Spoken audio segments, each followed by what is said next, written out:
Well, we were contacted by email with someone who has been working as a car salesman for quite some time, very concerned about the fraud that he sees going on with illegal aliens.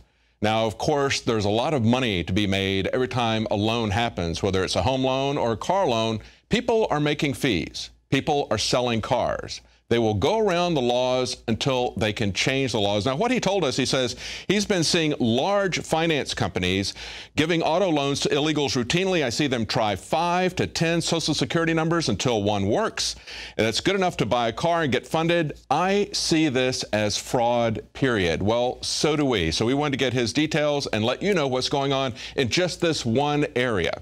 Now, we vetted him. We know that he does work in the car industry in Chicago. He wishes, for obvious reasons, to remain anonymous and to have his voice disguised, so we welcome him now. So could you tell us a little bit about what you've seen, the types of fraud that you've seen working at car dealerships? Things I've seen would be, these basically, people who are here apparently in some illegal fashion or even possibly semi-illegal fashion, using what we refer to as Mexican driver's license, as a proper term would be matriculas. They've got those that they use as their IDs, but then to get a car loan, you've got to have a valid Social Security number, and then you have some type of credit that's built up to use so that you can secure the loan from the banks. Now, what I've seen is people using multiple Social Security numbers to attempt to get these loans, and predominantly, I'm of European descent, so a lot of the customers that come in and will avoid me. And when they're using these types of IDs, I'll look for someone who looks of Hispanic descent to speak with. And when they do, sometimes they'll be speaking in English. And I've heard plenty of times in the manager's offices people talking about it. But, they'll come back with Social Security numbers and tell the customer, well, that one says that you're dead, that you're deceased. Or things will be like, let's say the person on the Social Security number was born in 1959, but this person's ID says they were born in the 80s. Mm-hmm. I can't use those, and so they'll go through a handful of them until they actually can, come up with one that the banks will accept. So the listeners know what a matricula is. This is something that's a form of identification offered by the Mexican embassy to Mexican citizens who are residing in another country.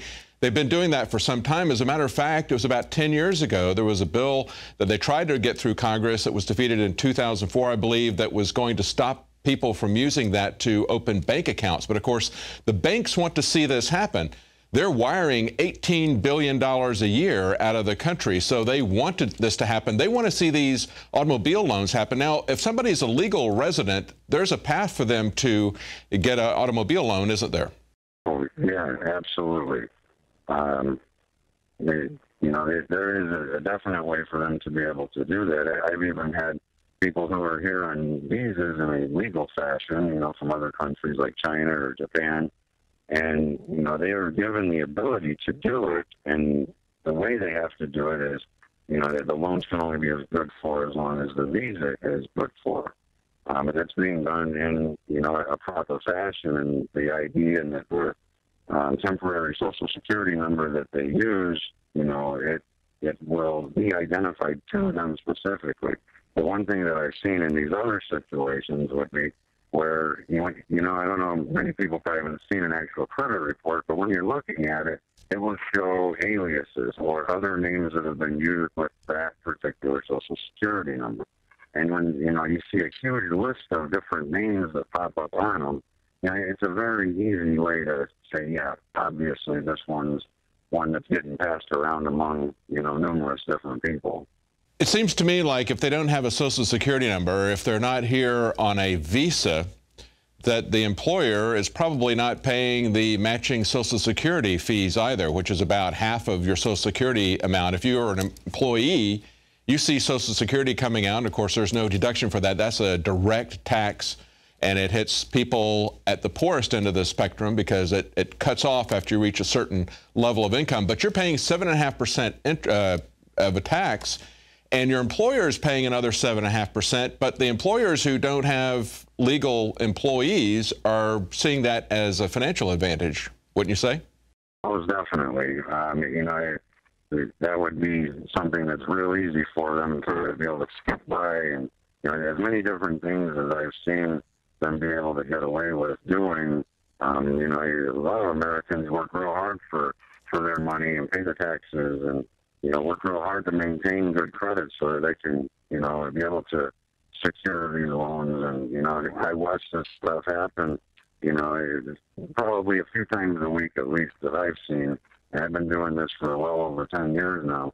And, it's just, at a certain point, I've had enough to a point where I figured I needed to bring this to people's attention, especially in light of things that are going on currently. I think what we're seeing here are businesses and banks who are essentially violating the law, ignoring the law until they can change the law.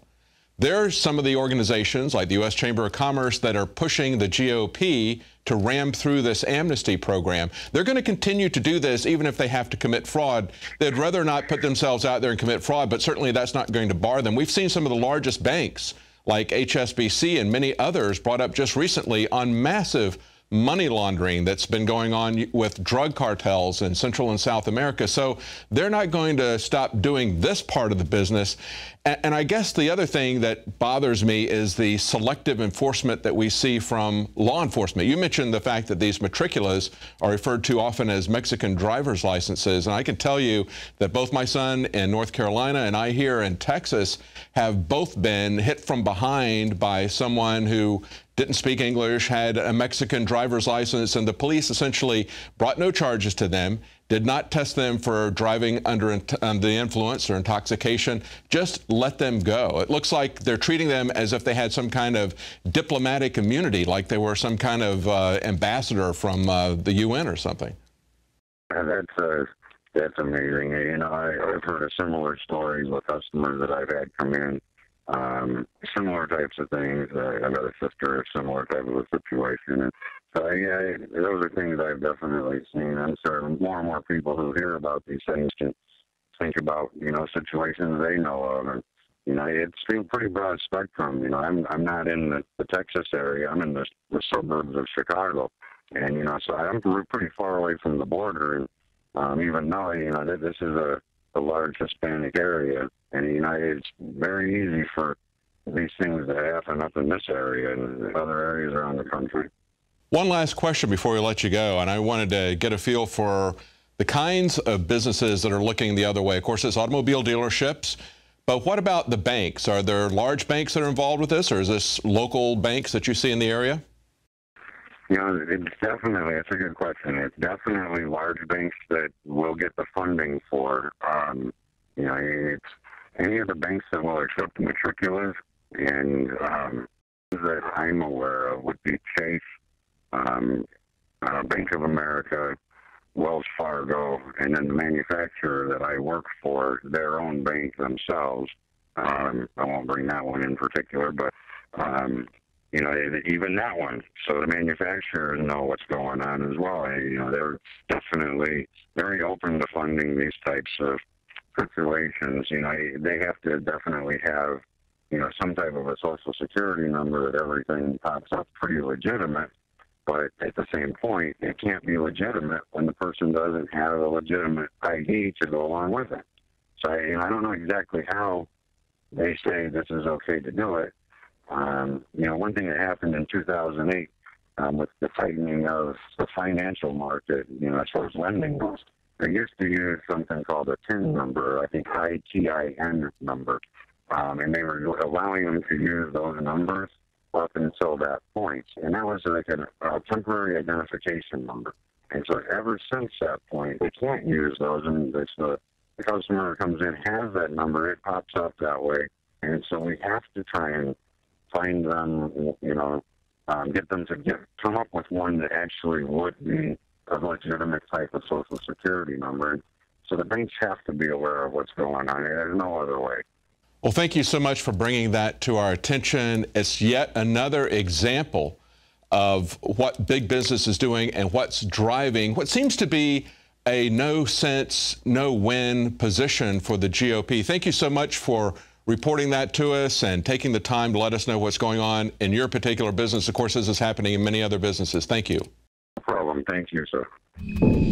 So if you're wondering why the GOP this week would fall on the sword, apparently, go against the wishes of over 80% of the people and support Obama's amnesty for illegal immigration, just consider the fact that this is being pushed by the largest banks, by the U.S. Chamber of Commerce, that even if the GOP goes down in defeat, or even if these guys lose their seat in Congress, they're going to be able to go to K Street and become lobbyists. They're concerned only about themselves, not about the GOP, not about this country, and they really don't care about what's happening to you. That's why they don't care about what the majority of people want. Well, that's it for tonight's news. Please consider becoming a Prison Planet TV subscriber if you're not already a subscriber. Of course, that gets you the news every night as it's happening, plus access to all of Alex's documentaries. You can share that with up to 11 other people simultaneously. Thank you for joining us. We'll be back on Monday at 7 Central, 8 p.m. Eastern.